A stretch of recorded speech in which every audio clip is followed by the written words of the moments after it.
네, 보신 것처럼 0%대에 머물던 소비자 물가 상승률이 지난달 사상 처음으로 마이너스로 나타났습니다. 이와 함께 우리나라 수출은 지난해 12월 이후 10개월 연속 마이너스를 기록하며 경기 침체와 맞물린 디플레이션 우려까지 제기되고 있는 상황인데요. 네, 정말 우리 경제가 위험한 상황인지 또 현재 우리 경제의 주소는 어떤지 전문가와 함께 짚어보는 시간 갖겠습니다. 김대호의 경제일기 김대호 박사 나와 계십니다. 어서 오십시오. 네, 안녕하십니까. 네, 저희가 방금 기자 연결로도 봤듯이 소비자 물가 상승률이 마이너스 0.4%, 이게 사상 처음 마이너스다 보니까 이게 좀 어떤 문제가 있는 건 아니냐 좀 걱정하는 분들도 계시고 경제 상황을 어떻게 좀 전반적으로 봐야 되는 겁니까? 보통은 이제 물가가 떨어지면 네. 좋아하는 사람들이 훨씬 더 많죠. 네. 그동안 우리는 계속 지속적으로 물가가 상승하는 인플레 시대에 살아왔기 때문에 어떻게 하면 좀 물가가 떨어지느냐 이런 걱정을 많이 해왔는데 막상 이래 떨어지니까 마이너스로 되니까 그게 이런 새로운 우리가 가보지 않은 길에 대한 공포가 좀 있을 수가 있죠. 그렇습니다. 그런데 오늘 김용범 기재부 차관도 얘기를 했지만 현재 상태가 디플레는 아니다. 그러니까 물가가 떨어진 거는 맞지만 여러 가지 어떤 계절적인 요인, 정책적인 요인 이런 것이 나타난 것이고 물가 상승세 하락세가 마이너스 하락세가 장기적으로 이어질 것 같지는 않다. 네. 이 대목이 만약에 물론 이 기재부 차관의 진단이 정확하리라고 봅니다만은 이 대목이 사실이라고 그러면 현재 상황은 크게 염려할 수 있는 그런 어떤 우려할 만한 그런 상황은 아니다 이렇게 볼 수 있어요. 네. 정부는 이렇게 설명하지만 어찌됐건 여러 가지 상황상 디플레이션 우려가 꾸준히 나오고 있는 상황인데 전문가로서 보시기에는 객관적으로 어떻게 진단하고 계세요? 예, 디플레가 되면 왜 나쁘냐 예. 이 대목을 한번 정의를 해보고 네. 네. 감을 넘어가야 될 필요가 있을 것 같아요. 네. 디플레가 되면 물가가 지속적으로 떨어지는 건데 물가가 지속적으로 떨어지면 어느 누구도 생산을 하지 않게 됩니다. 왜냐하면 생산을 하면 할수록 손해가 되는 거예요. 지금 현재의 가격으로 원자재를 도입해서 2, 3개월 내에 판다 그러면 2, 3개월 사이에 물가가 떨어져 있지 않습니까? 자기는 원자재를 살 때는 잔뜩 비싼 돈을 주고 샀는데 3, 4개월 후에 물가가 떨어지면 생산을 안 하는 게 유리하죠. 네네. 그런 면에서 디플레가 굉장히 무서운 거거든요. 그런데 지금 김용범 차관의 진단으로는 이것이 지속적으로 이어지는 건 아니니까 일시적인 요인이다. 예. 그래서 거기서 얘기할 때 김용범 차관이 4가지를 들었어요. 하나는 지금 고등학교 무상교육을 하면서 납입금이 갑자기 대폭 줄었습니다. 예. 그다음에 또 무상급식, 경기도 같은 데로 완전히 무상급식으로 들어갔죠. 그러다 보니까 갑자기 학생들에 대한 부담이 떨어진 거예요. 거기다가 지금 의료보험에 있어서 정부 부담이 폭발적으로 늘어나다 보니까 그 부분에 대해서도 가계의 의료비 부담이 줄어들었습니다. 그다음에 또 하나 요인은 전년 동기 대비 기저효과인데요. 작년 8월 달, 9월 달에 작년에 폭염 엄청나게 덥지 않았습니까? 그러는 바람에 무, 배추 이런 농산물, 채소들이 생산이 제대로 안 됐었는데 올해는 상대적으로 작황이 좋았어요. 그러다 보니까 가격이 떨어진 것인데 이 4가지 요인은 구조적으로 굳어진 것이 아니다. 그렇기 때문에 현재 상태로서 이걸 디플레가 아니다라는 김용범 차관의 말이 훨씬 더 설득력이 있지 않은가 그렇게 보입니다. 네, 그런데 좀 소비자 입장에서 헷갈리는 대목이 디플레이션이 아니라면 왜 소비자 물가가 마이너스 상승을 보이냐 이 부분도 좀 헷갈리는데 설명 좀 부탁드립니다. 그렇습니다. 예. 물가가 떨어지는 것은 흔히 경제학에서는 디플레라고 그러지 않고 디스인플레이션이라고 네. 그래요. 그런데 디플레라고 그러면 예를 들어서 3, 4개월 이상 또는 6개월 이상 하락세가 굳어지거나 또는 최근에 들어와서는 이 디플레를 정의하는 가장 중요한 이 기준 잣대가 기대 인플레이션. 사람들이 앞으로 물가가 떨어질 것으로 전망하느냐 아니면 오를 것으로 전망하느냐. 네. 이거를 봐서 떨어질 것으로 전망한다면 이것은 디플레 현상이다 이렇게 볼 수가 있어요. 네. 그런데 한국은행에서 이 기대 인플레이션을 조사를 합니다. 그런데 일주일 전에 발표된 우리나라의 기대 인플레이션은 지금 1% 정도 선이에요. 그런 면으로 볼 때도 현재 완전한 디플레는 아니다. 물론 지금 물가가 0% 이하로 떨어지는 것은 우리 건국 이후로 처음 있는 네네. 일이고 상당히 부정적인 측면이 많이 있습니다만은 예. 또 거기에 대해서 우리가 너무 낙관적으로 나이브하게 생각해야 될 것도 아니고 대책도 강구해야 되겠습니다만 그러나 지금 현재 상태가 디플레 상황에 완전히 들어온 것이다.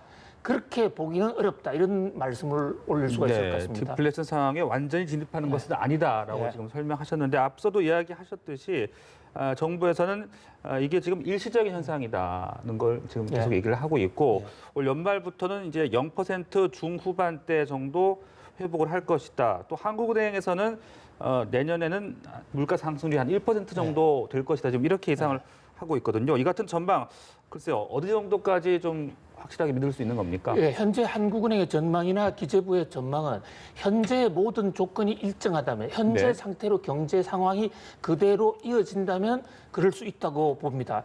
올 연말에는 0%대 중반 이를테면 0.5에서 0.67 정도 또 내년 가면 1% 정도로 물가가 오를 수 있을 것으로 보여요. 그러나 이것은 어디까지나 현재 조건이 일정하다는 전제하고 미중 무역 전쟁이 더 확산이 된다든지 또는 부동산 경기가 혹시라도 다운이 돼서 이 부동산 가치가 추락한다든지 이래 되면 충분히 더 떨어질 수가 있는 겁니다. 특히 지금 세계 경제가 우리뿐만 아니라 세계 경제 전체가 지금 이 디플레 기조로 가고 있어요. 지금 최근에 금리 인하가 문제가 돼서 우리 DLF 사건 같은 거 터졌지만 전 세계 채권의 3분의 1이 지금 마이너스 금리입니다. 그런 상황이기 때문에 지금 당장이 우리가 디플레가 아니다 하더라도 낙관할 수는 없다. 그래서 오히려 지금은 우리 경제 정책 기조를 조금 더 팽창적으로 경기 확대적으로 이를테면 금리도 좀 더 적극적으로 내릴 필요가 있다. 우리나라 지금 금리는 작년에 오히려 반대로 올렸지 않습니까? 두 번씩이나. 이런 물가가 떨어지고 있는 상황에서 금리를 올린 것은 정말 잘못된 정책일 수가 있거든요. 그런 면에서 좀 동화 팽창적으로, 재정 팽창적으로 경기 부양적으로 정책 방향을 서서히 좀 틀 필요는 있다 이렇게 생각됩니다. 일단 이런 상황 속에서 우리나라 수출이 지난해 12월 이후에 10개월 연속 마이너스를 기록했습니다. 그런데 무역 흑자는 최고치를 기록했다고 하는데 어떻게 이런 수치가 가능한 건지 설명이 좀 무역 필요할 것 수지 같아요. 흑자는 수출과 수입의 차이를 계산한 거지 않습니까? 그런데 수출이 줄었는데 무역 수지가 흑자가 났다? 그것은 단순한 방정식을 풀어보면 수입은 더 많이 떨어졌다. 그러니까 흑자가 날 수가 있는 거죠. 그러니까 현재 지금 이 세계 경제가 디플레 조짐을 조금씩 보이면서 또 미중 무역 전쟁의 여파로 물건을 사는 이 수입도 줄고 수출도 줄었단 말이죠.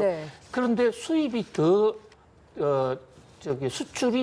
수출보다 수입 어느 것이 하락 속도가 더 빠르냐에 따라서 이 무역 흑자가 되느냐 적자가 되느냐 이렇게 판정할 수가 있는데 다행히 우리나라는 지금 92개월째 연속으로 무역 수지는 흑자입니다. 무역을 해서 손해 보는 것보다는 이익 보는 게 훨씬 더 많고 이제 그로 인해서 우리나라의 외환 보유액도 조금씩 더 늘어나고 있다. 다만 우리 이제 문제가 지금 가격의 단가가 떨어져서 반도체 같은 것도 반도체 수출 물량은 더 많이 팔았어요. 그런데 특히 그 메모리 반도체 단가가 떨어졌단 말이죠. 그래서 지금 수출이 떨어지는 게 대부분 반도체하고 정유업 업종이다. 그래서 문제는 있지만 이 또한 무역 수지가 흑자가 나고 있고 물량은 늘기 때문에 그런 대로 지금 선방은 하고 있다 이렇게 볼 수 있어요. 어찌됐건 이 마이너스 수출을 기록하고 있는 데는 앞서서 언급해 주신 무역 분쟁 그리고 일본 수출 규제도 좀 영향을 준 부분이 있겠죠. 일본 수출 규제는 그런데 아직은 크게 영향을 지금 주고 있지는 않습니다. 그리고 오히려 일본이 지금 수출 규제를 했으니까 일본이 한국으로 파는 것에 팔지 못하게 한 거지 않습니까? 그러니까 오히려 우리나라 입장에서 일본으로부터 수입이 줄어드는 것이죠. 아직까지는 이제 일본 규제보다는 반도체 그 가격 하락이 굉장히 큽니다. 우리 전체 지금 10% 정도 지금 수출이 떨어졌는데 그 중에서 반도체가 차지하는 비중이 거의 절반에 가까워요. 근데 반도체도 물량은 늘어났는데 메모리 그 반도체의 단가가 너무 떨어졌다. 그런 면에서 지금 아직도 경기는 회복이 안 되고 있어요. 특히 단가는 지지난달보다 더 많이 떨어졌습니다. 그런 면에서 조금 그 관심을 가질 필요도 있다는 생각이 듭니다. 참 우리 경제 요즘 쉽지가 않은 상황인데 앞으로 우리 경제 좀 좋은 소식들이 많이 좀 들렸으면 좋겠습니다. 어떤 점들을 좀 유의해서 살펴봐야 되겠습니까? 물론 뭐 세계적인 어떤 구조 속에서 살아남는 것이 그렇게 쉽지는 않겠습니다만은 현재 지금 가장 결국 큰 문제는 각 기업들이 스스로 투자를 좀 늘릴 수 있고 또 적극적으로 기업 활동을 할 수 있는 것이 가장 이 핵심 요인이 아니냐.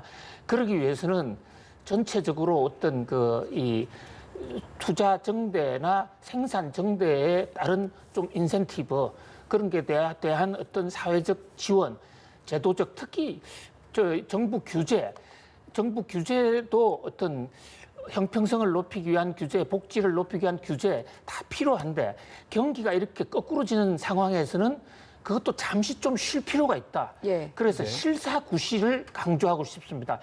경제에서 이데올로기를 빼고 있는 그대로 시장을 생각하면서 실사구시의 정책으로 나아가는 것이 중요하다. 이런 말씀을 드릴 수가 있겠습니다. 네, 전반적인 하반기 경제 전망까지 김대우 박사와 짚어봤습니다. 오늘 말씀 여기서 정리하겠습니다. 고맙습니다. 고맙습니다.